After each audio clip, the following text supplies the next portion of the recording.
চট্টগ্রামে জসনে জুলুসে পদদলিত হয়ে মারা গেছেন 2 জন, অনেকে আহত হয়েছেন। আমি এই ঘটনায় গভীরভাবে মর্মাহত। নিহতদের পরিবারের প্রতি আমার সমবেদনা জানাচ্ছি। এই দুর্ঘটনার পিছনে আছে সংক্ষিপ্ত রোডম্যাপ, মানে নিরাপত্তার অজুহাতে রোডম্যাপ ছোট করে দিছে চট্টগ্রাম মেট্রোপলিটন পুলিশ। গত বছরে যেই রোড দিয়ে গেছিল এই মিছিল, এই বছরে তার জায়গাটা কমায় দেওয়া হয়েছে। অল্প জায়গায় অনেক বেশি মানুষ একসাথে হওয়ায় ভিড় চাপাচাপি বেশি হয়েছে।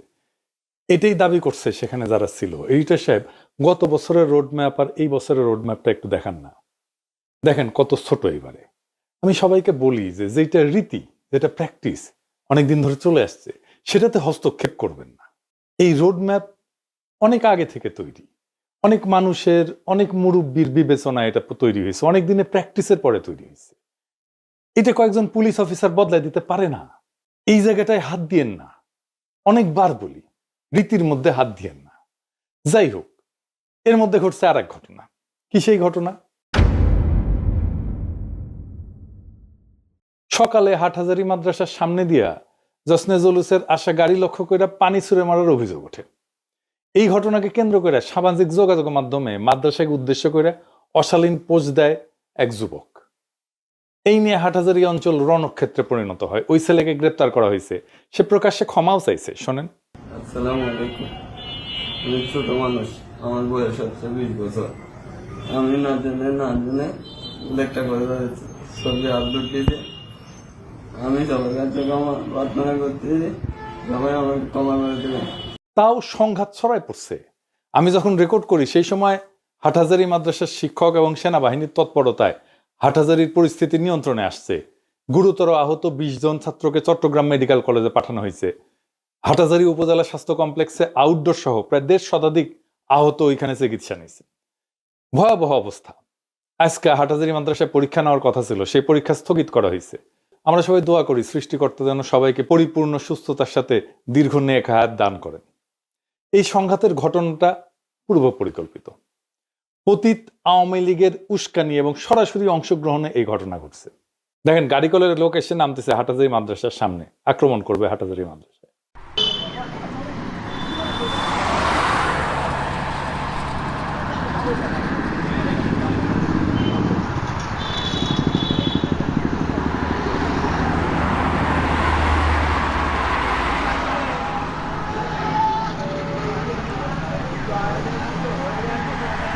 যদিও চট্টগ্রামে 2 পক্ষের মধ্যে ঐতিহাসিক দ্বন্দ্ব আছে, আমি সেটার বিস্তারিতে যাব না। তবে বিগত বাকশালী আমলে এই সুন্নি কমিউনিটির অনেকেই আওয়ামী লীগের সহযোগী ছিল, তাদের সুবিধাভোগী ছিল। এই হাটহাজারী ঘটনার পরে আপনি দেখেন হারুন ইজার সহ দায়িত্বশীল অনেকেই খুব সুন্দরভাবে 2 পক্ষকে শান্ত থাকার অনুরোধ জানাইছে। কিন্তু এই আলাউদ্দিন জেহাদি নামের এক লোক, যে নাকি ওয়াজ টোয়াজ করে, সে দেখলাম দ্রুত হাটহাজারী বাস স্ট্যান্ডে যেতে উস্কানি দিচ্ছে যেন ওইখানে যে হামলা করা হয়। এইরকম কোন একটা দাঙ্গার ঘটনায় যারা পরিস্থিতি শান্ত না করিয়া উস্কানি দিতে বলে, তাদের উদ্দেশ্য খারাপ। আমি মাদ্রাসা থেকে তথ্য পাইছি ছাত্রলীগ আওয়ামী লীগ একসাথে আসছে হামলা করতে। এই যে আলাউদ্দিন জেহাদি যে ডাক দিচ্ছে সবাইকে, সে আসলে কে? আসেন একটু দেখি। সে একজন আওয়ামী লীগার। সে বলতেছে হাসিনার জন্যই ওয়াজ করতে পারতেছেন আপনারা। শুনেন। বঙ্গবন্ধু কন্যা আজকে আসে বিদায়, তোমরা শান্তি মতো যেখানে খুশি ওখানে মাহফিল করতে পারতেছ। আবার বলে 1000 বছরের শ্রেষ্ঠ বাঙালি বইলে মুজিব বন্দনায় কাইট হয়ে পড়ে যায়। শুনেন। 1000 বছরের শ্রেষ্ঠ বাঙালি, বীর বাঙালি বঙ্গবন্ধু শেখ মুজিবুর রহমান, তিনিও কিন্তু সুন্নি ছিল, ওয়াহাবি না। সে কিছুদিন আগে বলছিল যে প্রফেসর ইউনূস ইসরায়েলকে টাকা দিচ্ছে, সেটা আবার আওয়ামী লীগ ছড়াইছে অনলাইনে। দেখেন, প্রধান উপদেষ্টা প্রেস উইংকে সেটা বিবৃতি দিয়ে প্রতিবাদ করতে হয়েছে। আবার উল্টা নাকি সে নিজেই ইসরায়েলে গেছিল, যখন গাজায় হামলা চলতেছে, তখন সে বলতেছে লাইভ করে আল-আকসার সামনে থেকে যে ইসরায়েলের সেনারা খুব হেল্পফুল, ভালো। দেখেন, সেটা নিয়ে নিউজও হয়েছিল, অনেকে সেই সময় তার গ্রেপ্তারও চাইছিল। আবার দেখেন, সে কয় আয়নাঘর কই? আয়নাঘর বললে কিছু নাই, আমারে তো হাসিনা জেলে নিছিল, আমারে তো আয়নাঘরে নেয় নাই। মানে মানুষ মনে করবে আরে সর্বনাশ, কঠিন বিপ্লবী, ফ্যাচি বিরোধী লড়াইয়ের কঠিন সৈনিক। শোনেন আগে কি বলে। তারা বলে খালি আয়না ঘরে ঢুকাইছে। এত আয়না ঘর কই ছিল? কত মানুষ জেল খাটলো, কেউ কইলো না আয়না ঘর আছে। আমিও তো জেলে গেছিলাম, আপনারা কি জানেন না? আমিও তো জেলে গেছিলাম, আয়না ঘর আছে এই খবর তো জানতাম না। তোরে হাসিনা কেন জেলে নিছিল জানেন? জানেন না? আল্লামা শফি হুজুরের নামে কটূক্তি করেছিল। এই জন্য দেখেন, মানে সে ঐতিহাসিক ভাবে হাটহাজারির পিছনে লেগে আছে। এখন অবশ্য বিএনপি শেল্টার নিচ্ছে। দেখেন কি বলে বিএনপি নিয়ে।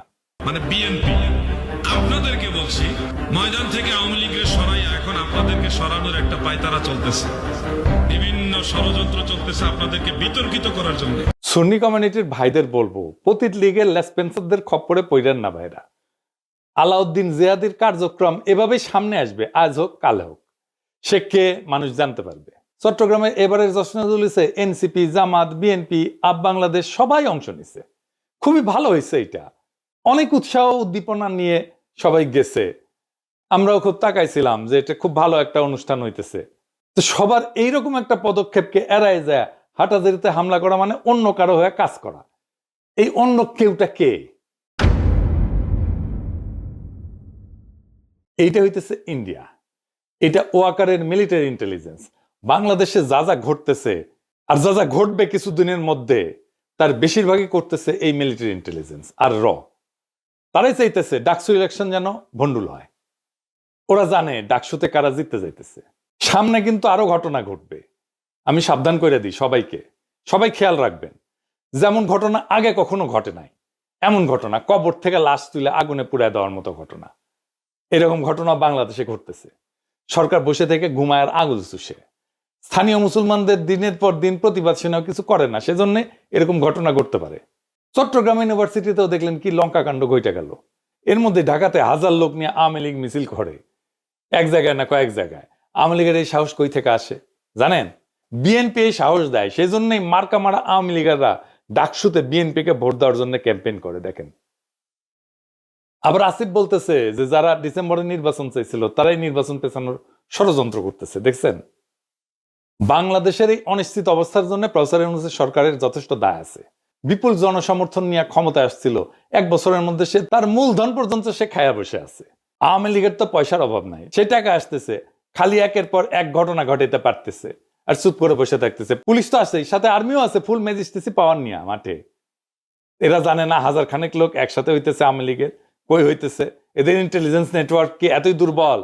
এই এত দুর্বল হইলে ইলেকশন করবে কিভাবে আর ধরবে কি? ওয়াকারি তো প্রোটেকশন দেয় আওয়ামী লীগের মিছিলকে, যে ধরা যাবে না, সেজন্যই করতে পারে আওয়ামী লীগের মিছিল।